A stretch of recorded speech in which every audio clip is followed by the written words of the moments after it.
friends, good morning all of you. Welcome back to my channel. In this video, I am discuss about do and does. Where, when and how use that words. It means helping verbs. आज के इस video पे हम किस topic पे बात करने वाले हैं? डू और डज. इसको कब यूज करें, कहाँ यूज करें, etc. इसके रिलेटेड मैं फुल इंफॉर्मेशन देने वाली हूँ. आई होप मेरा वीडियो आपको पसंद आता होगा. मेरे चैनल को ज्यादा से ज्यादा शेयर करें, लाइक करें और सब्सक्राइब करना ना भूलें. चलो बढ़ते हैं आज की इस टॉपिक पे, जो कि है डू और डज. फर्स्ट ऑफ ऑल जानेंगे हम इंग्लिश में हमारे कितने सब्जेक्ट होते हैं. 7 सब्जेक्ट होते हैं. जब हम ग्रामर की बात करते हैं तो वहां पर कितने सब्जेक्ट आते हैं? 7 सब्जेक्ट आते हैं, जो कि है I, we, you, they, he, she, it. इसको हम क्या बोलते हैं इंग्लिश में? सब्जेक्ट बोलते हैं. ग्रामर में कौन से सब्जेक्ट के साथ हमें कौन सा मतलब डस को यूज करना चाहिए या फिर डू का इस्तेमाल करना चाहिए, इसके बारे में जानने के लिए आगे बढ़ते हैं. डू का हम इस्तेमाल करते हैं आई, वी, यू, दे. इन सब्जेक्टों को हम क्या यूज करना चाहिए? हमें डू का इस्तेमाल करना चाहिए. I, we, you, they. First of all इसको हम क्या बोलते हैं?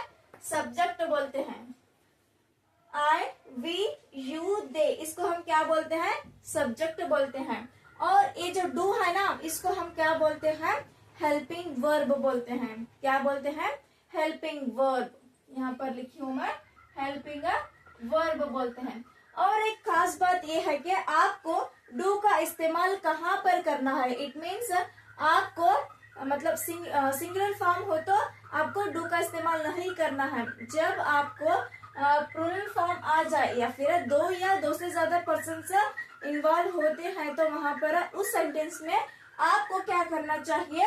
डू का इस्तेमाल करना चाहिए. जैसे कि दे बोले तो, वी बोले तो, यू बोले तो वहां पर हमको क्या यूज करना चाहिए? डू का इस्तेमाल करना चाहिए. क्योंकि वहां पर 2 या 2 से ज्यादा पर्सन इन्वॉल्व हो रहे हैं, उसको हम क्या कहते हैं? प्लूरल फॉर्म बोलते हैं. इसलिए हम डू का इस्तेमाल इन सब्जेक्ट के साथ करते हैं. नेक्स्ट वर्ड है डज. डज को हमें ही, शी, इट इन सब्जेक्टों के साथ हमें डज का इस्तेमाल करना चाहिए.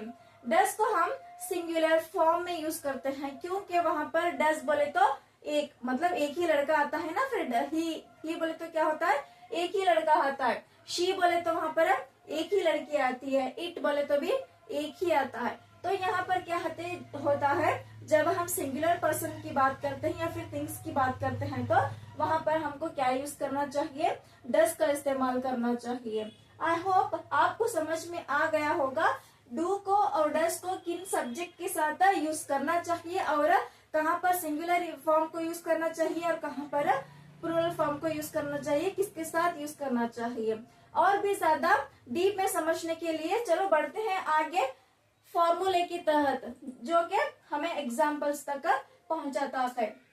हमें जब डू और डज का इस्तेमाल करते हैं तो वहां पर मेन बात यह होता है कि हमें नेगेटिव फॉर्म में मतलब नेगेटिव कुछ बोलना हो तो ही हमें डू और डज का इस्तेमाल करते हैं. ये हमें कब यूज होता है? सिंपल प्रेजेंट टेंस में यूज होता है. हमें सिंपल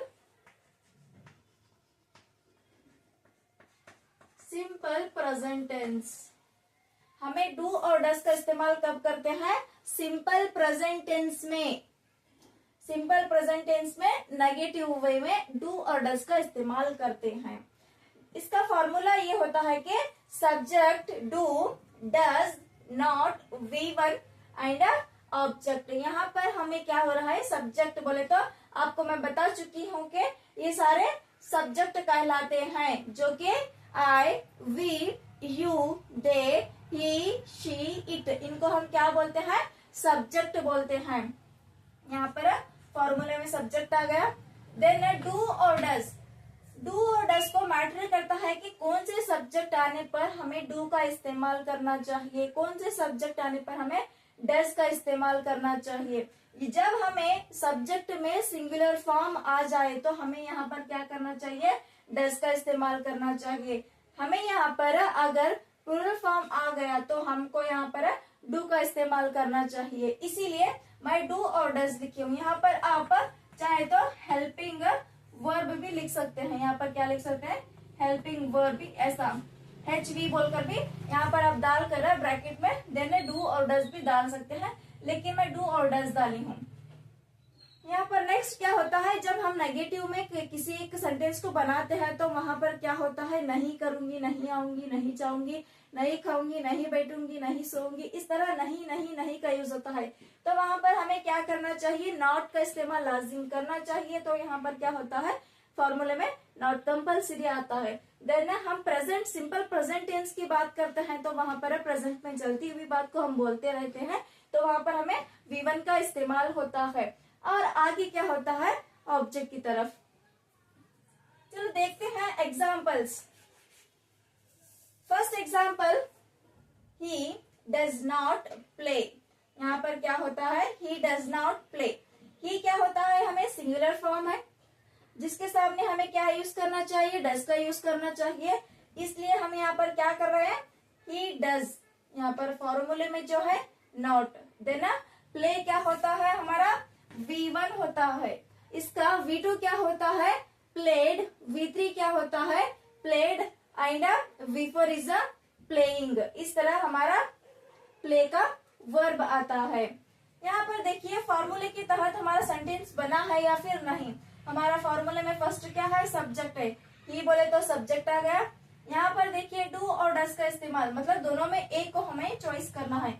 तो यहाँ पर सब्जेक्ट पे डिपेंड करता बोली थी मैं, एज इट इज यहाँ पर ही आया। तो ही को हम क्या करते हैं, सिंगुलर फॉर्म होने की वजह से हम डज का इस्तेमाल करते हैं। ही डज का इस्तेमाल कर चुके। और यहाँ पर नॉट है, क्योंकि ये नेगेटिव वे में है, इसलिए हम यहाँ पर नॉट का इस्तेमाल करते हैं। उसके बाद हमें क्या होता है, प्ले, जो कि हमारा V1 है। इसका मैं V2 और V3 और V4 भी बता चुकी हूँ। ही डज नॉट प्ले, वो नहीं खेल रहा, इस तरह मतलब सेंटेंस का मीनिंग होता है। आगे का sentence, it means example, she does not like dance. यहाँ पर क्या होता है, she does not like dance. She का सिंगुलर फॉर्म होता है, जिसको हम क्या करते हैं, डज का इस्तेमाल करते हैं। एज इट इज सब्जेक्ट की जगह, मतलब सब्जेक्ट का हमें शी यूज कर रहे हैं और शी का हमें डज यूज होता है। नॉट का नॉट यूज करने लगे। और V1 क्या होता है हमारा पर, लाइक होता है। इसका क्या होता है, V2 V1 का मतलब लाइक का V1 लाइक होता है। इसका V2 क्या होता है, लाइक्ड होता है। और V3 क्या होता है, लाइक्ड होता है। और V4 क्या होता है, लाइकिंग होता है। यहाँ पर वो क्या पसंद नहीं करती, वो डांस को पसंद नहीं कर रही, ऐसा समथिंग मीनिंग। जब हम V4 की बात करते हैं लाइक में, यहाँ पर क्या होता है हमारा, लाइक इस तरह आता है, ING फॉर्म लगा दे तो हमें ऐसा होता है। जब हम किसी एक वर्ड को मतलब ING लगाना हो तो किसी एक वर्ब के आगे, तो यहाँ पर क्या होता है, जब एक वर्ड मतलब लाइक का लास्ट वर्ड हमें क्या हो रहा है, यहाँ पर ई आ रहा है, इस ई को हटाना चाहिए जब हम ING फॉर्म को लगाते हैं। तो क्योंकि ये रूल्स है इंग्लिश ग्रामर का, इसीलिए हमें यहाँ पर ई को हटाना चाहिए। ई को हटाकर हमें ING लगा सकते हैं। ये एक ही वर्ड बोल के नहीं बोल रही मैं, जितने भी वर्ड्स हैं उसकी लास्ट में जब ई आता है उसके आगे आपको ING लगाना हो तो ई को हटाकर आप ING लगा सकते हैं। ई एक ही वर्ड, ना के सारे वर्ड्स को आप लास्ट वर्ड्स को हटाकर आपको ING लगाओ बोल के नहीं बोल रही मैं। जब ई लास्ट में आता है किसी भी वर्ड में तो आपको ई हटाकर आप ING फॉर्म को डाल सकते हैं। ये बहुत ही इंपॉर्टेंट है आपको इंग्लिश ग्रामर में। आगे की तरफ बढ़ते हैं। We do not help you, यहाँ पर क्या होता है, we do not help you. We का क्या होता है हमारा, ये सिंगुलर है या फिर प्लूरल है, यहाँ ये क्या होता है, प्लूरल फॉर्म होने की वजह से हमें इसको क्या यूज करते हैं, वी डू नॉट।